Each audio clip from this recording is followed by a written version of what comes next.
মাধ্যমের প্রিয় সংবাদ যোদ্ধাদের প্রতি যারা সংবাদ যুদ্ধ নিয়ে অবিরাম মানুষের কল্যাণের জন্য, মানুষের মুক্তির জন্য নিবেদিত হয়ে কাজ করছেন।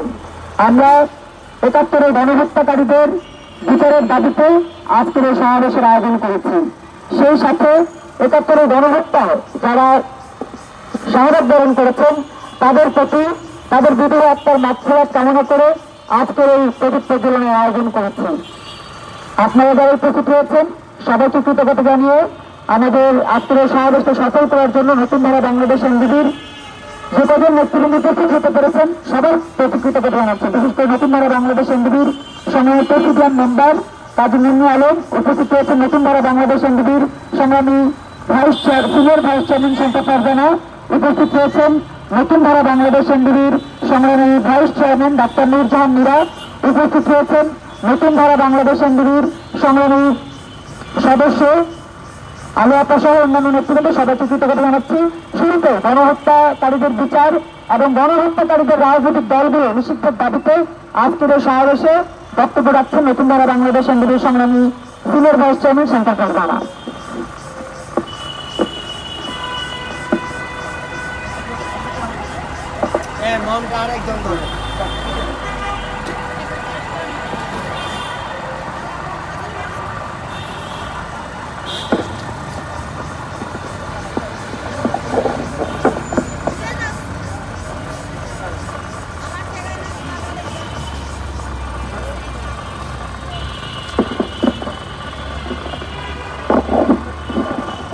ঠিক আছে, বলেন।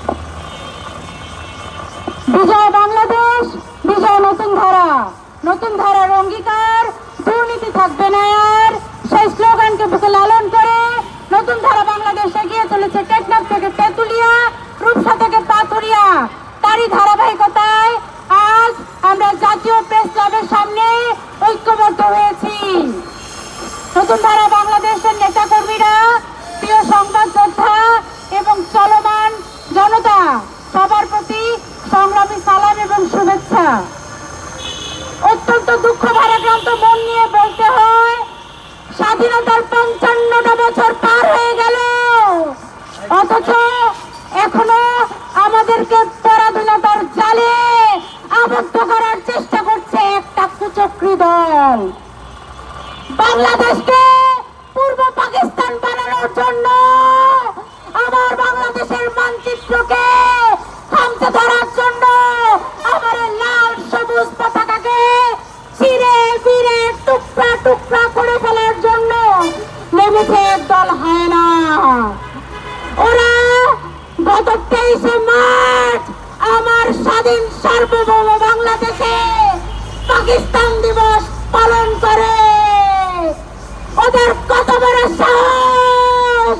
ওরা আমার বাংলাদেশে, আমার স্বাধীন বাংলাদেশে ওরা পাকিস্তান দিবস পালন করে।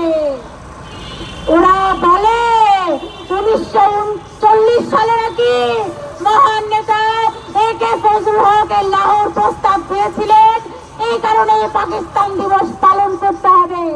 আরে মূর্খের দল, ১৯৪০ সালে তো সবটাই ভারতীয় উপমহাদেশ ছিল, তখন ফজলুল হক সাহেব পাকিস্তান চেয়েছিলেন ঠিক, কিন্তু ১৯৭১ সালে এই ২৩শে মার্চে আমার এই সারা ভূখণ্ডে তো পতাকা উঠেছিল বাংলাদেশের।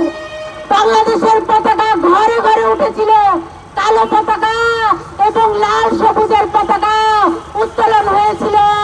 সেই প্রতিরোধের পতাকায় শেষ হয়ে গিয়েছিল, চাপা পড়েছিল পাকিস্তান দিবস।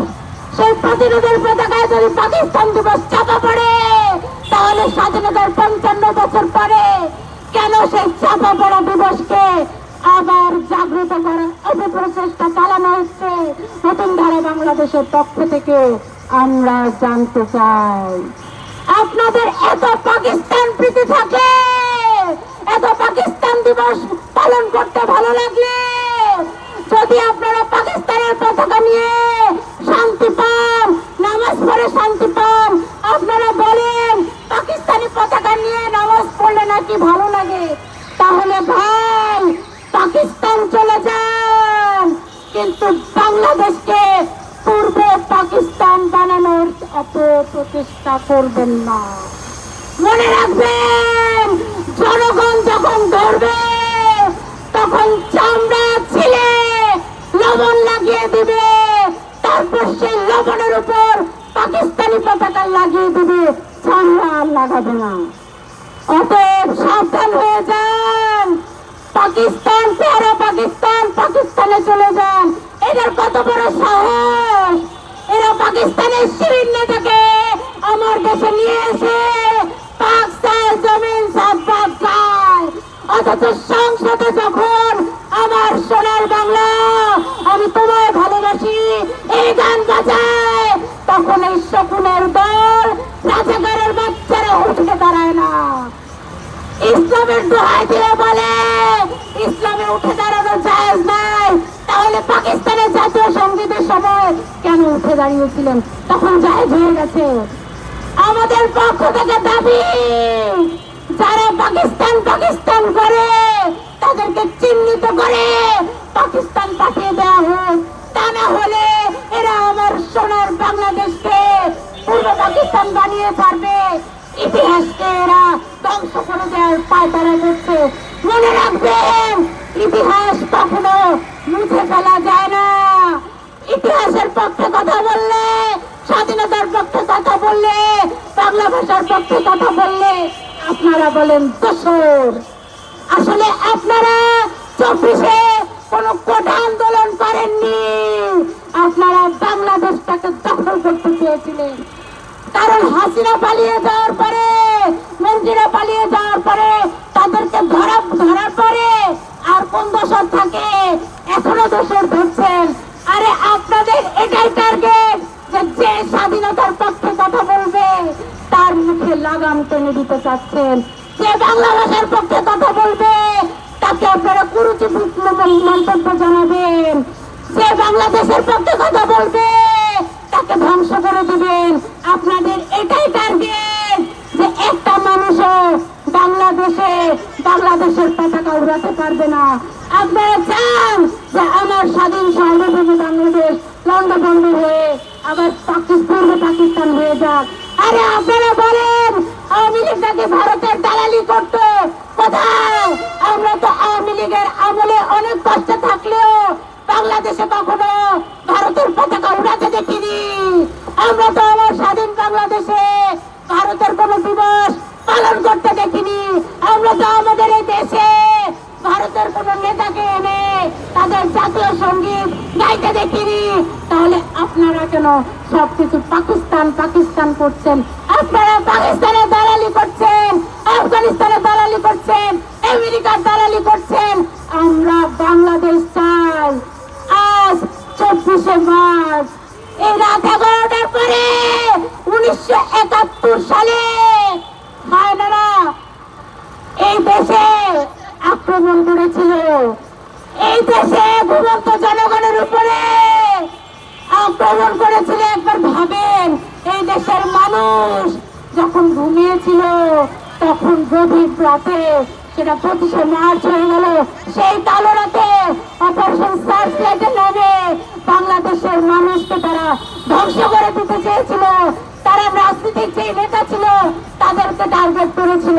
2400 তাই রাজনৈতিক নেতাদেরকে টার্গেট করে যারা মুক্তিযুদ্ধের কথা বলে, যারা সাংবাদিক ছিল, তাদেরকে তারা শেষ করে দিতে চেয়েছিল।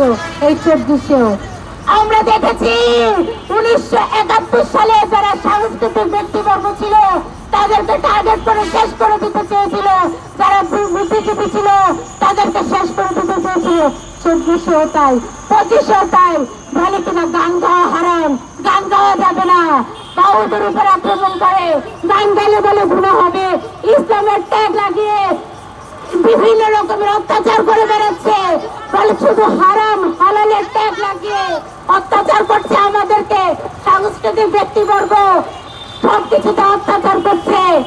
1971 সালে তাদের টার্গেট ছিল আমাদের দেশের ছাত্র নেতারা, এবং এরা ছাত্রদেরকে শেষ করে দেওয়ার জন্য কতগুলো ছাত্রকে তারা ধ্বংস করে দিয়েছে। দেখেন, শিক্ষক ছিল টার্গেট 1971 সালে। এরাও আমাদের শিক্ষকদেরকে ন্যাক্কারজনক ভাবে কান ধরে উঠবস করায়, শিক্ষকদেরকে শেষ করে দিয়ে শিক্ষার মান শেষ করে দিয়েছে। 1971 সালে যে গণহত্যা হয়েছিল, আমরা তার বিচার চাই, আমরা বিচার চাইব এবং রাজাকার মুক্ত বাংলাদেশ চাই। আমরা রাষ্ট্রদ্রোহ মামলা চাই, যারা স্বাধীন সার্বভৌম বাংলাদেশে পাকিস্তান দিবস পালন করে তাদের বিরুদ্ধে রাষ্ট্রদ্রোহ মামলা হোক। যারা আমার দেশে ইনকিলাব ইনকিলাব ইনসাফ এসব উর্দু শব্দ ব্যবহার করে, বিদেশি ভাষা ব্যবহার করে, আমরা তাদের শাস্তি চাই। আমরা বাংলাদেশে শান্তিপ্রিয় বাংলাদেশি মানুষ, আমরা 2 বেলা 2 মুঠো খেয়ে বেঁচে থাকতে চাই। আমরা কোনো নাটক চাই না, আমরা ভারত চাই না, আমরা পাকিস্তান চাই না, আমরা আফগানিস্তান চাই না, আমরা আমেরিকা চাই না, আমরা বাংলাদেশ চাই। বাংলাদেশ, আমার বাংলাদেশে, আমার সোনার সার্বভৌম দেশে প্রত্যেকটা মানুষ মৌলিক চাহিদা নিয়ে বেঁচে থাকবে, খেয়ে পরে শান্তিতে থাকবে, সবার জন্য চিকিৎসা ব্যবস্থা সুস্থভাবে থাকবে, শিক্ষা ব্যবস্থা সুস্থভাবে থাকবে, মানুষ হাহাকার করবে না, কোনো মানুষ রাস্তায় ঘুমাবে না, কোনো অসহায় মানুষ কাঁদবে না, কোনো বাড়ি দেওয়া হাত অভুক্ত হাত আমাদের সামনে আসবে না। টেকনাফ থেকে তেতুলিয়া, রূপসা থেকে পাতুলিয়া, আমরা চাইব মানুষ শান্তিতে থাকুক। আর যারা পাকিস্তান পাকিস্তান করে তারা আল্লাহ হাফেজ যেন পাকিস্তানে চলে যায়। বিজয় বাংলাদেশ, বিজয় নতুন ধারা। আমরা এই বাংলাদেশকে ভালোবাসি, সবাই একসাথে স্লোগান দিব, বিজয় বাংলাদেশ, বিজয় বাংলাদেশ। রাজাকার চায় না যারা, রাজাকার চায় না যারা, বিজয় বাংলাদেশ, বিজয় বাংলাদেশ। সবাইকে ধন্যবাদ।